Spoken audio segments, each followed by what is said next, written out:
exciting right now. It is time for Ask Evelyn Kung. And we're here with Evelyn. Isn't that magical how that just happened? She just appeared here. And you are an amazing person, madam. You've been working in this field for how many years? 26 or 7, something like that. I stopped counting. An amazing amount of time. Came in as a therapist and have just continued to work in this field, and you travel all over the place. You're kind of like the magic touch. This is what parents say about you all the time. If you have the opportunity for Evelyn to come and have eyes on your case, it is a really good day in your life because amazing things happen. You just get things. You really do. You are a light, and everybody adores you. From the kids to the parents to the therapists, everybody just thinks of you as that wonderful, brilliant, mothering mind who comes in and makes it all so simple. Often Evelyn will say the thing that everybody goes, oh, like, oh, why didn't I think of that? So I appreciate you, and I know that everybody else does. So, and we appreciate you. From time to time, you get to come in and play this with us, and people write in and ask questions. So first question comes to us from a mom who writes into us on a semi-regular basis. And she said, my son is 14, has ASD, ADHD, and has a learning disability. At times, my son can be aggressive when he feels he is being told off, doesn't understand what's going on, or doesn't get what he wants straight away. He can't control his reaction, and I'm trying to help him divert the aggression by hitting a pillow, squeezing a stress ball, taking deep breaths. We've been practicing these techniques in the hope that we can use them when the aggression happens, but without success. There have been incidents at school when he feels he's being told off, but he really hasn't. And he tells me that he wanted to hit the teacher, but he doesn't. Unfortunately, with myself and my husband, this is not the case. And if he gets upset, the aggression is directed to us. We've tried ignoring the behavior, but he's getting bigger and stronger. Is there anything else I can be doing to help him and try to break his aggressive cycle? And we're sending you hugs, first of all, right? This is a tough situation. These kids actually are more prevalent now. I see them all the time. I've been seeing them for a long time, probably for the last 10 years, a lot. But they weren't the common kids that we would see. Part of it was because the diagnosis was less when you have somebody that's so high functioning. People tend to want to choose to stick to the ADHD and the learning disorder. And then the ASD kind of gets tagged on later on because, you know, he's too high functioning, or he can do so many things, or he just doesn't want to do it. You know, a lot of different attributes of causality are thrown at these kids. And I think it's so hard. So congratulations that you actually have all three and that you're acknowledging all three, because it's all three in effect. So kids like this, you know, if I could come and sit here and say, okay, this is what you should do for aggression, it would be a mistake on my own. Because it's not just one thing that's causing all the aggression. You know, from the behavior analyst point of view, it's probably what we would call multiply controlled behavior, which means sometimes he does it for attention, sometimes he does it to get him out of things so he can escape. Sometimes he does it just because he doesn't know what else to do. You know? Or sometimes he does it so he can get access to something. It's actually every single function across the spectrum of what functions of why we do things. And the aggression probably hits every single one, but it's different every single time. So you can't actually just have one intervention for all of it. It will never work. Congratulations in that he wants to feel like he wants to hit the teacher but does not. Right. That's great. Yes. It's a good, at least there's a stop, you know, a stop point, and you know, that part is controlled. But I do feel bad for all the families that have this kind of child, because the person that the child actually does get most angry at is their parents. And the parents are the ones that become the target of the aggression and the frustration. And a lot of times it's just because they want to help and they're trying to do things, and they know their child best too. So they also know what reinforcers will help the kid. So the kid's like looking at the parents trying to get help, but when they can't, they just don't know what to do. And then that's when the target really comes into play. And first of all, just for these kids, what I've realized with a lot of them, because a lot of them are so intelligent. They know so much, and they can see the difference between themselves and their peers. They can see that other people get access to things, have more friends. Social things just come more easily, and they may not be able to express it, but they can see it because usually intelligence-wise, they're usually intact or really high functioning. Like intelligence is off across higher than most people.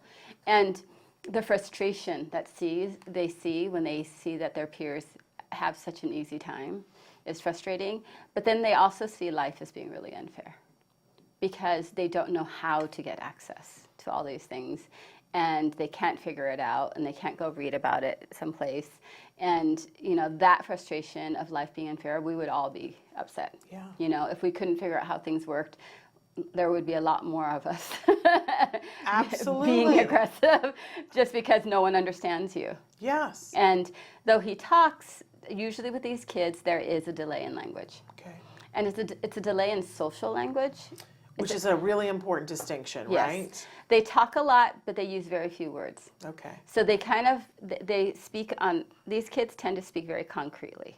So everything that they say is very black and white, very concrete. But if that's the only way you talk, you're missing all the emotional aspects. You're missing physical states, how you feel, like are you cold, hot, a little bit cold, a little bit hot. Right. You're missing everything that has to do with emotions. You're missing an understanding of relationships because relationships aren't clear-cut. They're very much a continuum. So a lot of what's missing is what we would call flexibility. Flexibility in language, because initially they just don't even have the vocabulary to do it. I was just on a call with a similar kid right now, and I was telling them, the way he describes his continuum is it's my boyfriend or girlfriend, it's my friend, and that's it. There's nothing else, or you're my family or you're not. That's pretty much the three descriptions of his relationship. So shades of gray are just not there. The whole continuum is missing. They only have the extreme ends. Right.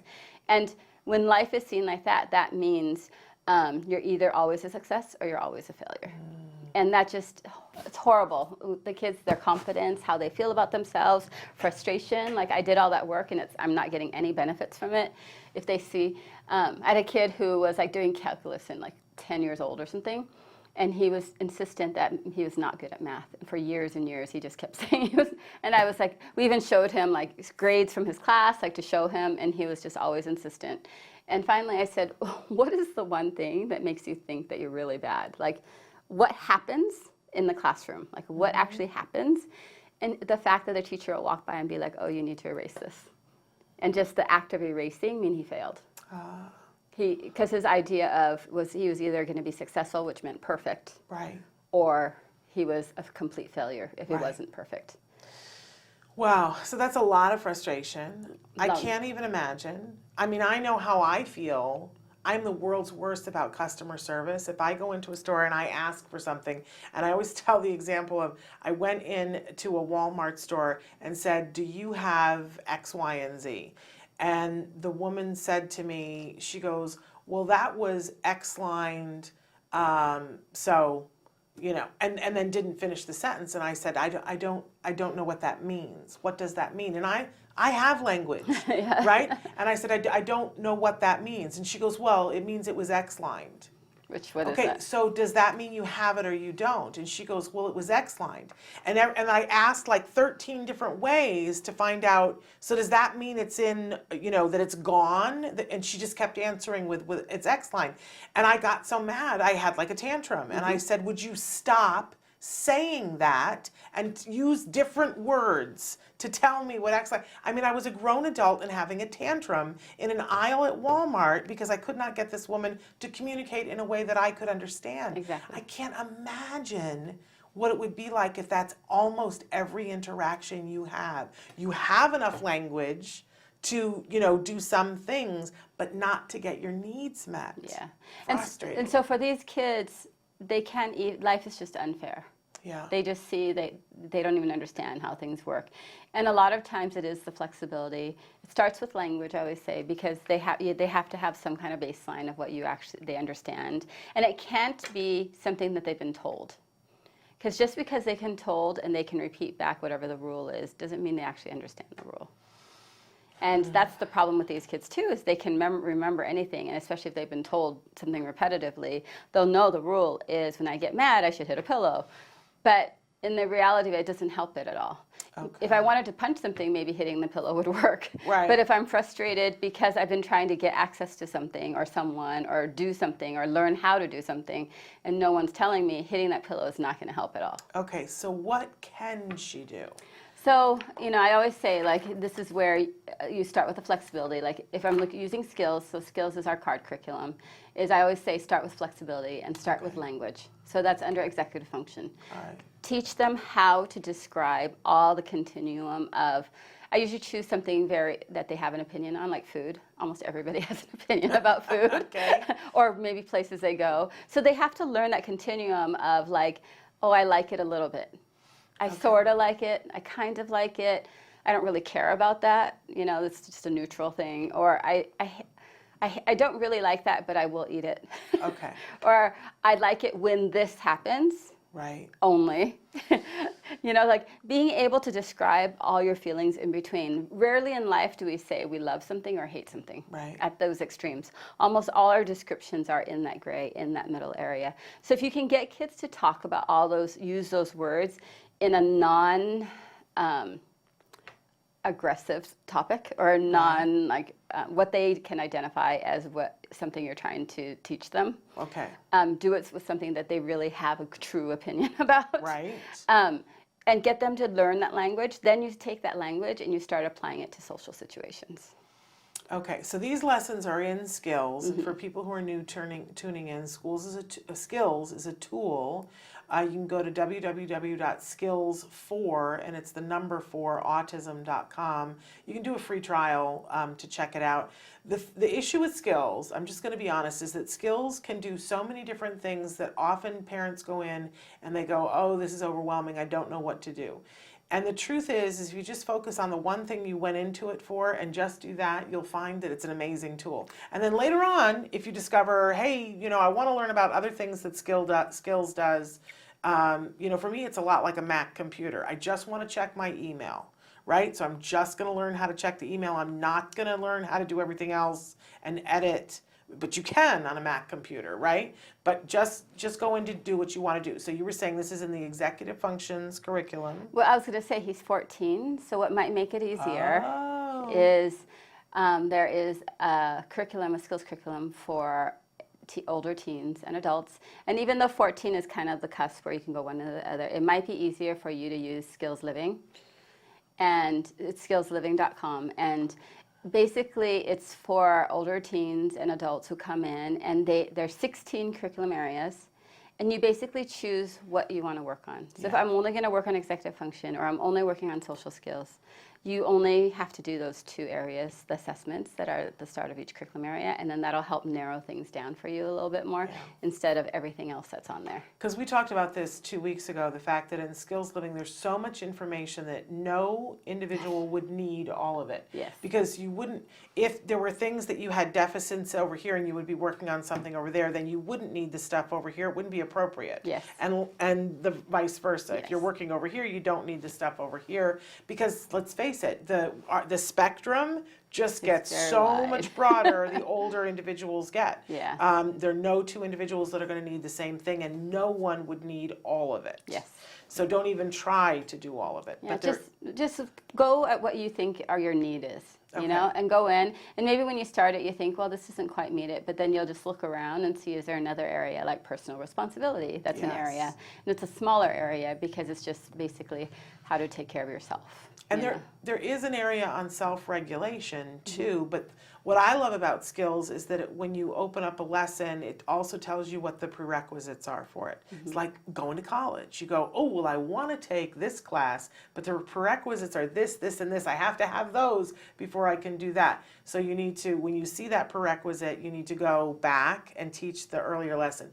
I think that what's really fascinating and what I've heard from families is that often when they go and teach the prerequisite, things happen, and getting to that lesson is either happens on its own, like it just like miraculously happens, or it's ever so much easier once they've got the prerequisite, because often the prerequisite that's missing is the problem. Yeah. And it wouldn't be something you'd think of. Well, that's why with this aspect of like the aggression and everything, I always go back to language, and people always say, wait, no, he talks. Right. And I'm like, well, he talks, but does he have the right words, the right vocabulary? Especially to get their needs met, because aggression often is because it's as if somebody's holding, now correct me if I'm wrong, but it's as if somebody's holding up a sign saying, I can't get my needs met any other way, so I'm going to do this. Yeah, definitely. And it's just one of these things where you're starting with language, and then you are building up with interventions. This is where you do want to talk to a BCBA, because you need to find out what are the functions at different times. Yeah. And sometimes actually these kids are bright enough where I actually just write it out for them. These are 4 things. Why are you being aggressive right now? Yeah. Do you want something? Are you trying to get out of something? You just are so frustrated you don't know what else to do, you know, or do you just want our attention? Yeah. And sometimes these kids they're good enough where they'll just be like, that one, Yeah. you won't give me. Right. And then you have a way to address it, a better way to get something. And the thing is, when the kids are at the height of aggression or height of emotion, just like with adults, typical adults, you don't talk about things at that point. Right.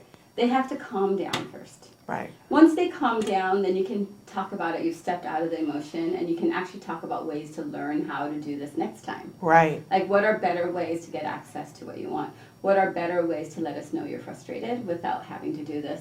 And don't do it while they're frustrated. Yeah. They have to come down first from whatever, you know, emotional high they're at. Yeah. And once they're calm and you can talk about it separately, they're much more logical, much more being able to reason out. And it's important that you just don't give them rules too. You can give them a rule because that will get them so far, but you also have to go back and talk about all the reasons for the rules, and that requires flexibility. They're not only going to see it in one place. There's a lot of reasons why, you know, they're getting mad. Yeah. And now, I happen to know that this mom is not in the United States. She's in a country where BCBAs are even more scarce than anywhere else. So normally we would absolutely be talking about make sure that you have a BCBA working with you on protecting yourself and you know, stances that you can take and ways that you can de-escalate and ways that you can prevent yourself from getting hurt and the individual from hurting you or hurting themselves.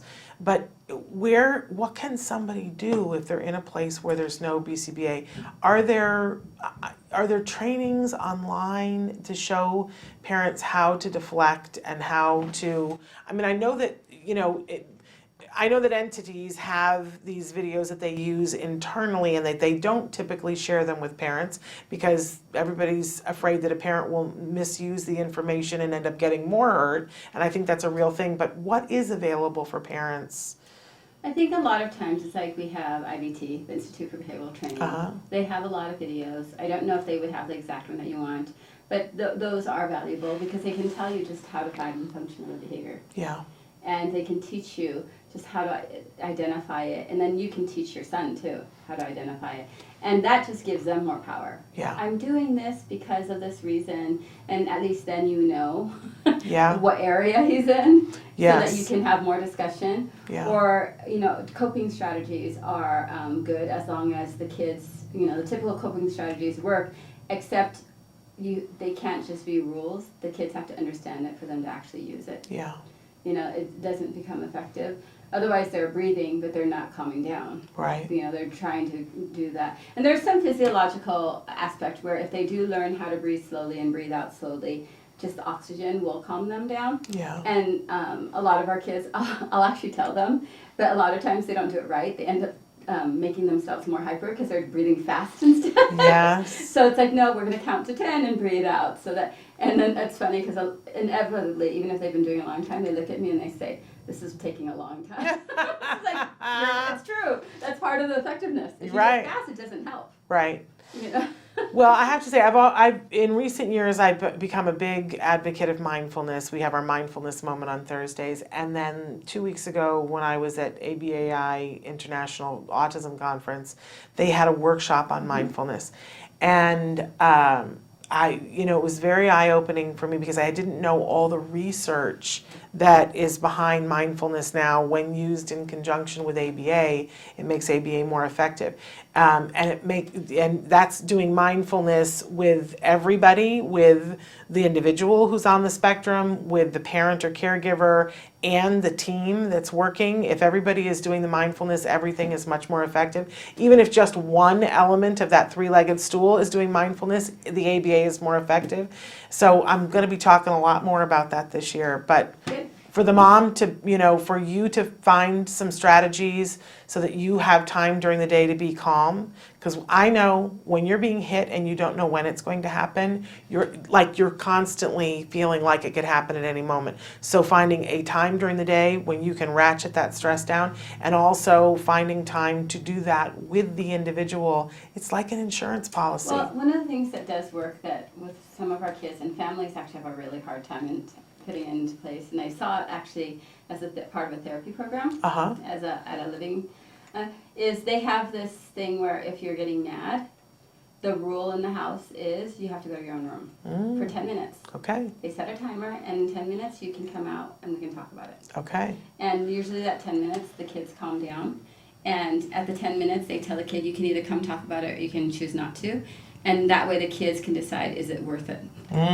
Because to talk about it takes energy problem too. So it takes a lot of energy and so many things. And when they come out at 10 minutes, only that person talks. No one else can talk. Okay. If you have a rebuttal, you take another 10 minutes. And this is the part actually that parents have the hardest time implementing. Right, I'm sure. Is because they just want to respond back, and we're like, nope, the kid needs to feel heard.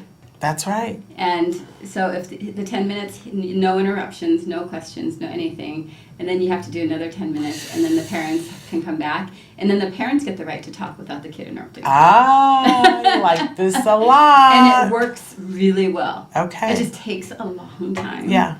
And putting it into place, you have to be very mindful about when you're doing it. Okay. But it really is something that is effective because then the kids feel heard and then the parents feel heard too. I would imagine in the beginning has to be a reinforcer for participating in the rules of the 10 minutes. Yes. Because when you're starting to feel angry, if you're used to getting it to a fruition where you get to hit somebody, when it starts to escalate, saying, okay, we've agreed you're going to go to your room for 10 minutes, there's got to be something in place like, and if you will participate in these rules, you will get Yes. X, And Y, then or Z. initially it's immediate. Right. It's like you have to give an immediate reinforcer for responding, following this rule in this way. Okay. But there's a lot of issues. I wish I could just say there was one way to treat this. Right. But there isn't one way. That'll give her some things to think about. Just some things, and you can roam around. And even with mindfulness, I love mindfulness. I don't know the ABA research recently. I know it from maybe 2 or 3 years ago. But one of the main issues with mindfulness, if you're bringing it over from somewhere else, is it goes back to vocabulary. Half of our kids don't even understand what you're trying to say. Yeah. So the vocabulary part becomes really important about, the vocabulary used for mindfulness, because I'll ask the kids later what they know. They're like, they only know the definition that whoever told them, but it has no meaning to their life or have very little meaning, or it's not generalized and only has like one little corner. So then you're stuck because you're trying to do this mindfulness and they're just like over here still and you think they were down here already. I saw this amazing workshop, and I heard 2 different workshops where they were talking about, there's a technique called surfing the wave. And you can Google that. I'm going to get somebody on the show to talk about it. There are lots of different techniques of mindfulness, but there's this thing called surfing the wave, and it's very specific and targeted and teaches them how to have the emotion that they're having and to ride it, to let it ebb and flow so that it goes through them and doesn't stick and escalate. That I thought was pretty amazing. Lots of other techniques too, but that's one that you can Google. Surfing the wave, mindfulness, and see what you come up with. All right, we've got to take a break, and then when we come back, we've got more of your questions, and I know you guys are writing in on Facebook as well, so stick with us. Welcome back, everybody. I just wanted to address, we had a little bit of a sound issue in the last few minutes of the last segment, and I didn't know because I'd pulled my earpiece out because I'm a bad girl and not a rule follower. But anyway, I'm told that you could hear, you just would have to bump the volume up a little bit, but if there was anything that you missed that you weren't hearing, let us know. I know that mom wrote in and said, thanks so much, guys. I'm definitely going to have a look at Skills Living. Lots to check out. But It was just on Evelyn's mic, and so we apologize for that. In any case, I want to let you know that Skills Living has a phone number. Did you just put it up there? I just saw it on my screen over here. Did you put it up there, Traven? Is that why I was seeing it? Go ahead, put it up again if you did before. Oh, how funny! I said Skills Living, and on my phone it came up. I think it's like one of those do things that I don't have it on me anymore. It'll come up again. In any case, you can go to skillsliving.com and check it out. But there is also a phone number, and it's on the website. Okay, we want to say hi to Penny and Ev and Tracy and Viri, Diana and Rosie, who are all watching as well. So I'm here with Evelyn Kung, and she is answering your questions in real time. So this next question that I have, the person writes in and says, I work with special needs. I wish to further my skills for working with my clients. I took an RBT online class and feel like I just really didn't get enough information. I really like the way your videos are explained. Do you offer a study course, or could you recommend one? And thank you. And you know, we just went to ABAI, and what I thought was so much fun, we've had this happen before, but a lot of people came up and said that they watch our jargon of the day to study for their tests. That's funny. To learn them, which makes me happy in a way that I can't even express.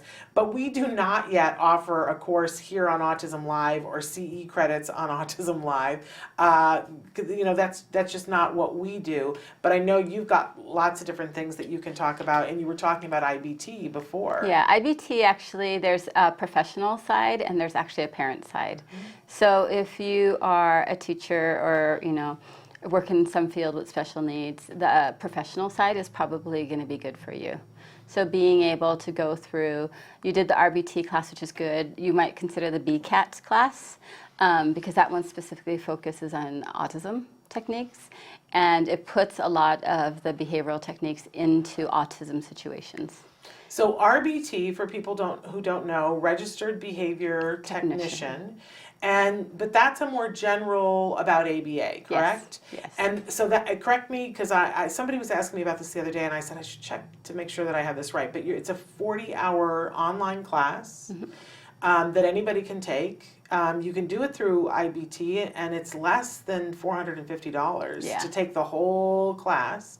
And but then do you have to do you have to do something else besides take a test at the end? Well, the question is whether you care about being RBT certified through the BACB, the Behavior Analyst Certification Board. Okay, so what do you have to do that besides the class? I would say go to the BACB.org site and look at all the requirements, and then there's yearly requirements because they have to keep it up to date. Yes.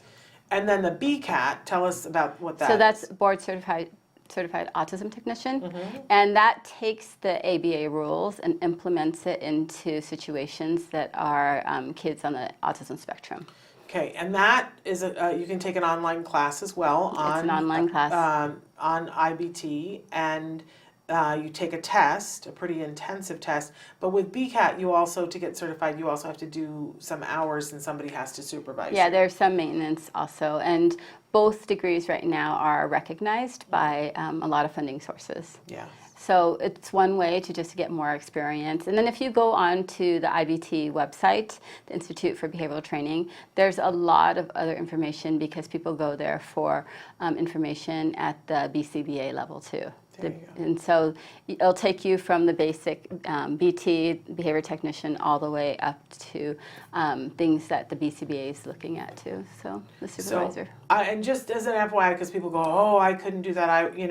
I'm a parent, and the first time the BCAT was offered, the test, I took the test and passed the test. I did not do all the other things, so I am not a BCAT, but I have passed the BCAT test, which is very exciting for me. I want a badge. I want like a little knit badge for that. Right? And it was stressful. I remember sitting down going, oh, what did I get myself into?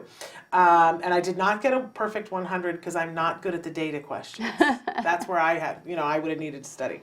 But in any case, I think it's super worthwhile, and I wish that had been available when my son was going through therapy, because I kept for the longest time, only took it down when we moved a few months ago. There was a sign in our bathroom that said, my son's team is only as strong as its weakest player, and I will not be the weakest player on my son's team, right? Yep. And, if I had gone through the RBT or gone through the BCAT training when my son was in therapy, I know I would have been a better parent.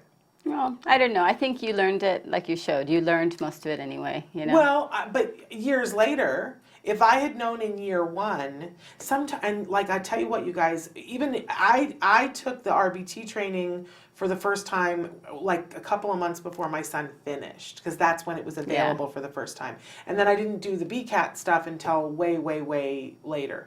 But I remember having an aha moment in the RBT training, and I was like, oh my goodness.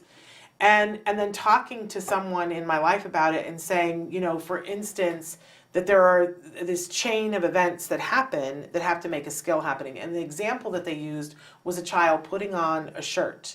And they were saying, so you think about all the things in the task analysis, about how you take the shirt and you scrunch it up to get, and I was like, oh, see, I didn't know about that. I didn't know about that teaching my child. And I was telling somebody else about it, who has a neurotypical kid, and they were like, what? I'm trying to teach my daughter how to do that right now, and I didn't know about the scrunching up to the neck. I never thought about that, but of course you do that. And then was able to finish teaching her neurotypical daughter because of that. And that both of us had this aha. That's just one example when you do these trainings that you go, I didn't think about that. And then once you do think about it, you don't think about the fact that you didn't think about it once before. Does that make sense? It does, but there's more than one way to do something too. Absolutely. So the scrunching up the neck, some people do it, some people don't. It's just an easier way to teach. So that's the difference. But it's just another way. I think it's enlightening to realize all the things you don't know that your therapists know, and that your therapist, it hasn't occurred to them to tell you, because to them they just know it, and they don't realize that you don't know it. I know, I'm way too many pronouns. But it's exciting is what I'm telling you, and it's worthwhile. So I always encourage parents, what's great about it is you can do it whenever you want. You can pause it so that if you're 15 minutes into it and you're like, I gotta cook dinner, pause, and you can come back to it a week later. Yeah. Excuse me. So anyway, now I'm gonna cough. We should take a short break, and then we're gonna be back with more of your questions. Stick with us. Welcome back. We are so thrilled to be back here. We are here with Evelyn Kung, and she's answering your questions in real time. And I want to go on to this next question here. For a child who spent so much time in biomedical and not in conservative therapies, which include ABA, and starts at 12 and has no real expressive language but does have receptive, what is the prognosis as the brain has matured? Isn't this the thing that all parents want to know? It's like, what's possible? And especially for parents who have kids that are older, it breaks my heart whenever I talk to a parent who's older, because eventually we get around to some phrase that resembles, I think I missed the boat. And that's how they feel. They're like, oh, everybody else managed to get on that ABA boat and I didn't get on, and so now I'm finding out about it, and did I miss the boat? It's a hard thing for parents. But she's got great questions here. So the child did biomedical, but not ABA, 12, no real expressive language, but they do have receptive language. What's the prognosis? The prognosis is that we can't tell you. But one of the things that you've done, which is if you've done all the biomedical and the child is clean, or you're just aware of what the issues are, your child's ready to learn. Yeah. That's the biggest deal, because so many of our kids might come in younger, but if their head is cloudy because they have allergies or they, just other issues going on biomedically, we're always talking to the families about, let's get your child healthy. Mm-hmm. Because once you feel good and you're healthy, you can be a sponge. You can learn a lot. And so if your child is at that point where he's healthy and ready, sleeping and eating well, then he can learn. How much he can learn, I don't know. He has receptive language, so that's a great basis. But what you really want to make sure he has right from the beginning is working on, does he have functional communication? Okay. Is he able to communicate his wants and needs? And once he's able to communicate his wants and needs on all levels, like there's the initial just food and hunger and going outside. But you want to get it to the point where if he gets hurt, he can identify. He can tell you he's hurt. You want, if there is an emergency, that he's able to respond appropriately. You know, that behaviors are down, challenging behaviors. And then from there, you're going to go on and let's say, like, what's he really motivated by? You know, let's work on interactions with people that are going to be meaningful in his life. You know, like one of the things I always tell 10 to 12-year-olds is I start talking to the parents about what's the future. Because you're already starting to work for that long-term goal when he's out of school, when he, what is he going to be doing? Do you see him having a job? Where is he going to be living? You know, I really start talking to parents at around 10 years old about thinking about those kind of things, especially when there is no vocal language, because it becomes a real need. And being able to think about what does he enjoy, you know, getting to know where he's happiest, where he's learning best, how he's learning. I'd say definitely ABA is still going to help because you're going to work on that language, but you're also going to be working on, you know, you skipped at 12, you don't need to learn imaginative play anymore. Right. Now you're working on leisure skills, that is, what is he going to be doing in his free time that he's actually enjoying, that he can be social. Leisure skills for himself on his own, as well as leisure skills in a group, so that you can maintain the social interaction, you know, outside of school. You're looking at the long term about what is this day looking like. Are we looking at a job? Are we looking at a vocation? Are we looking at him having a job, but maybe an aide always being with him for that job? Every person that deserves a chance to be productive and to have meaningful work, not just work for the sake of work, but meaningful work is what matters. And at this age, you're already starting, you're looking at more of a long term, as opposed to if he did start at 2. At 2, we're working on functional pretend play. Right. You know, a lot of the things that will actually pass. There are things that you learn there. But when kids come older, I start looking in the long term. Okay. Because now you want to build skills that are going to stay and be Absolutely. sustained, that maintained. You're looking at peer groups of what peers are out there, with that, what activities can you do with peers, that are these families and peers, are they people that you really are going to keep in touch with? Yeah. You know, and just, it's a little bit more of a long-term view. But I also want to say to this parent in the hope category, you know, the very famous case of Carly Fleischman, who was a girl that they didn't believe had any receptive or expressive, and you know, the parents, there's a book, Carly's Voice, and the parents basically say, we had accepted that this was what her life was going to be like, that we couldn't get in to talk to her and that she couldn't get out to talk to us, and this was sort of the deal. And the family went away on a family vacation, left her with a caregiver, and the caregiver was sitting on the couch with her with a computer, and Carly took, and this is a little girl that they thought didn't know the alphabet, okay? She took the computer from the caregiver and typed out, "My teeth hurt, please help." And that caregiver immediately called the family on vacation and said, this amazing thing happened. Like, did you know that she could type? And everybody was like, did we know that she knew what the word tooth meant? Right? Yeah. And Carly now is a young adult who has her own talk show. She is non-vocal, but verbal in every other way, Yeah. right? Has a talk show where she interviewed Channing Tatum. Google it. It's the most amazing thing great. ever. Yeah. Right?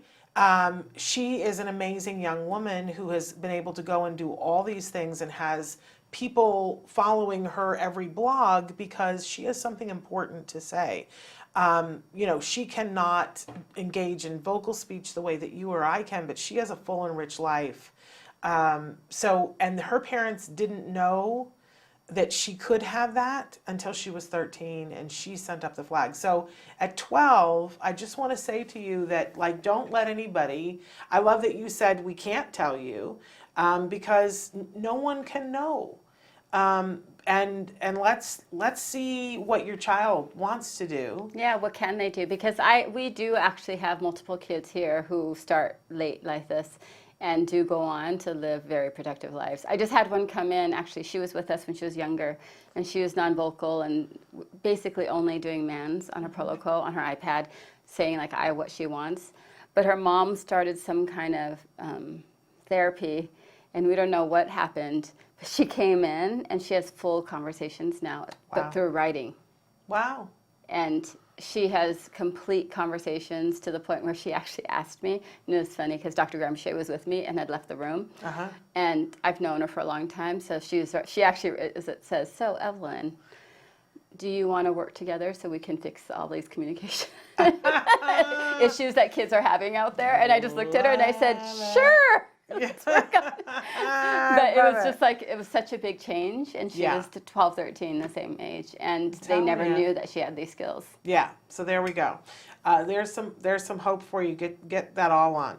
Okay, I'm not going to take a break. We're going to move on to the next question. What's the best approach to teaching theory of mind to a very verbal 10-year-old ASD child? He is capable of analysis through conversation. Okay. This is a sharp cookie, but no one getting that other piece of knowing, okay, just because I think this doesn't mean that you are. The best way is to make sure that he does not memorize any of any of the conversations, or any of the reasons of how you know theory of mind. Okay. So another definition of theory of mind is perspective taking, being able to take someone else's perspective.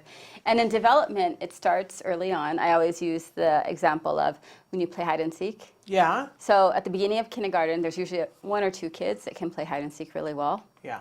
And then by the end of kindergarten, more than half the class is playing hide and seek really well. And then it goes into 6, 7, 8. But it's the idea that at the beginning, you learn through your senses. Like, oh, I saw that, so I know it. You saw that, so you know it. Right. And it's really using their senses. And then it starts going to sensory perspective taking, where it's like, oh yeah, because you were there, you saw it, and now you know about blah, blah, blah, so I don't have to repeat for you. And then there's different orders of theory of mind, of perspective taking, where, like to be able to lie, you have to be really good at perspective taking. Some of our kids actually are really good liars, but there are really specific circumstances. It might not be generalized. It's just something they've had a lot of practice, and they've gotten caught a lot. So then they just get better out of practice. But really, when you're looking at theory of mind, the important thing is the kids have to learn not to memorize the information. Okay. So, back when he was learning language, I remembered that's dog, so it's a dog. I remember that's cat, that's a cat. There's an easy way just to throw it into memory. But what they didn't do is they didn't analyze their environment. Like, what's going on? How do I know this? I was there, I was sitting there, I see, I hear, which one of these is working right now, which of these is in play. And then being able to, from there, understand, like, higher order, where you can't be embarrassed unless you know that the person has some expectation of you. Right. And a lot of our kids will use embarrassment with no theory of mind, because if they say they're embarrassed, there's no adult that's going to keep embarrassing them. They just let them out. Right. So then we think that they are embarrassed, but they really aren't. They just know that if they say this, they immediately get escape. I see. Now, these lessons are also in skills. All of this is in skills. There's a whole order in skills, and under our cognition curriculum, if you go in there and actually go through, starting with just desires, to basic desires, all the way to sarcasm, identifying sarcasm, and understanding intentions of other people. It's all in there. There's an order for it. But you can teach it, but the important thing is the kids cannot memorize, and they're going to want to memorize every single response. Right. The danger, though, is if they just memorize the response without understanding how it works, they just get in trouble later. Okay. Because when they're caught in school, and they're like, why did you do this? Do you know why you're not supposed to? And then they say, yeah, I know, because some memorized response. They don't really understand how it works.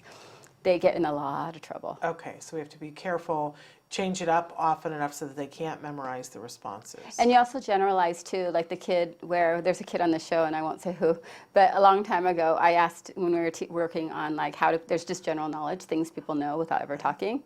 And I was like, does it get dark at night? And he was like, yes. And we had been going, I thought he knew it for sure. So we're walking to the park, and I just pointed to some random stranger. I said, does he know that it gets dark at night? And he said, no. And I was like, wait, what? Why doesn't he? And he goes, he doesn't know. And I said, so, okay, why doesn't he know? He goes, I don't know him. And so then I was like, So okay. only people I know that. Yeah. And so I didn't know that rule was what he had made. Right. Because we'd only used people around him. Right. And then he knew everybody around him. And so then I just said, okay, see that man? He's out here now at the park. So do you think he ever goes outside at night? And then, so without telling him, and then he's like, oh yeah, he goes outside at night. And I said, and so what do you think? Do you think he knows it's dark at night? And he was like, oh. It was like light bulbs shining. Yeah, but those are the connections we want to make as early as possible, because then they can add that into everything that they're doing right now. You could teach it to somebody when they're 27, but let's spare them that and teach it as early as we possibly can. Yeah, and you just want to make sure that you know what they're thinking, because then you know what all the illogical rules are before you tell them what the right answer is. The grandpappy of all, the mom I know that just could not get her child to stay dry at night. Could not get him to stay dry at night, and just every night was getting up and having to wash the sheets, and it's just like so miserable, right? And finally one night, in that fit of, when you're not going to win the parenting award, it's like 3:00 in the morning and she's stripping the bed, and she just said to him, why can't you just get up and go to the bathroom at night in the middle of the night? And he said, oh, I thought I was supposed to go to bed and stay in bed. I'm allowed to get up? And she was like, oh, faceplant, right? Because here he had this rule in his head, and that conflicted with the rule of you must go to the bathroom. I go to bed and I've been told to stay in bed at night. If our kids will just tell us what the rules are in their head, we could solve a lot of the problems. Which, for the kids like this, I always say you take a baseline of what their knowledge is. There you go. You have to be very neutral, and they can tell you all their wrong responses, and you don't respond to all of them. Okay. Because you need to hear everything they're thinking in a very neutral, non-punishing way. Right. So that you can know, like, oh, that's what you think. Right. Then you can go back and fix the deficits. But if you give any opinion, and because so many of our kids want to please their parents or the therapist or whoever they're working with, then they try to give you all the answers that they think that you want to hear because someone's told them. Okay. They don't really get it. We've only got like 4 minutes left, so let's try to squeeze this one in. Hi, and thanks for your show. I'm using skills for my 5-year-old. How many programs curriculum should I run for a 25-hour program? The main focus is on language and social. He can request and label, but not conversational, or be able to answer more open questions like, what did you do at school today? He can answer, who did you play with? It's usually the same person, but at least he has a friend in this typical school setting. He has difficult with completing academic tasks and independently and with abstract academic concepts. He can memorize things, but understanding the concepts are harder for him. He has difficulty with attention and attending as well. Thanks for any suggestions so I can get started. And let's keep in mind, this is a 5-year-old. So, all those things, there's a continuum, but we don't expect a 5-year-old to be brilliant at a lot of the things on this list, right? And I just say that because I think a lot of times, we have these expectations based on another child or something of, I just always loved the parent who came to me and said that on the IEP, they had asked that the goal was for the 4-year-old to be able to attend for an hour. And I was like, who put that there? That's not even realistic for anybody at 5. It's so difficult. Or 4, yeah. I mean, there's kindergarten. I mean, this year I was talking to a mom of a typical kid, and they pulled out recess in preschool, the 4-year-old class. And it was like, why did you? They're like, we need more instruction time. And it was like, is your kid really going to be listening if there's no place to run around in the middle? Break, for heaven's sake. Yeah, okay. So I wish I had a quick answer for this. My typical response, actually, off the top of my head, he's 5. He should still be in a 40-hour program. There we go. I mean, honestly, he should be in a 40-hour program. Maybe 10 of those hours are in school, helping him learn how to attend to the classroom, learning to attend teachers, working on peer play interaction. But the 25 hours remaining should probably be in the one-to-one setting, still working on getting to that level of, understanding abstract information, learning abstract concepts. And you're being so kind, and you're a clinician and you like to be kind and political. But the truth of the matter is, for this mom, if you've got a 5-year-old and you want them to go to school, studies show that a 40-hour program of intensive ABA is what gets it done. So, if you're doing it with skills at home, and it is your time, but the truth of the matter is, and Dr. Grant-Pichet doesn't say 40 hours, she says every waking hour. Why are you stopping at 25 is the question. Don't do this halfway. If you're going to take the time, do this all the way. And get somebody in the neighborhood, call the local Kiwanis Club if you have to, get somebody else trained to help you. But the real question she wanted to know is how many programs should you be running in a 25-hour program? I would say that if he is not at the conversational level yet, you're probably looking at around 30 programs. 30 programs, okay. Or 30 activities. Okay. So it's lessons is a big one, and activities, many activities below a lesson. Yes. So I'd say around 30 activities. But as the information becomes harder to grasp and it's less easy to memorize Yes. and to really learn, the number comes down pretty quickly. Okay. Like when you get to learning theory of mind or Right. executive functions attend, then your actual number of lessons in a 24-hour program is probably going to be down near 15 or 20. And keep in mind that some lessons you're going to do more frequently and others you're going to do less frequently. They're not, they don't all have the same weight. No, they don't have the same weight. And just like we were saying, if you had 25 hours and you're only working on pure high functioning lessons, you're probably down at 10 or 15 lessons. Okay. But if you're still at the process where there's just a lot of memorization going on, Yeah. then you're probably near the 25, 30. Okay. You know, so it Very just cool. depends. Can I tell you how much we appreciate you? You are just such a wonderful, wonderful light, and we've all enjoyed this, and we love anytime we get to have you here to answer questions. And thank you so much. It's so meaningful Thank to you. me. I really appreciate you. Thank you so much. And we're going to take a break now, and when we come back, it's going to be time for Let's Talk Autism with Shannon and Nancy. Nancy Alspaugh Jackson is joining me, and our special guest today is licensed in marriage and family therapist. I put too many ands in there. Licensed marriage and family therapist Vince Redmond, and we're going to be talking today about depression.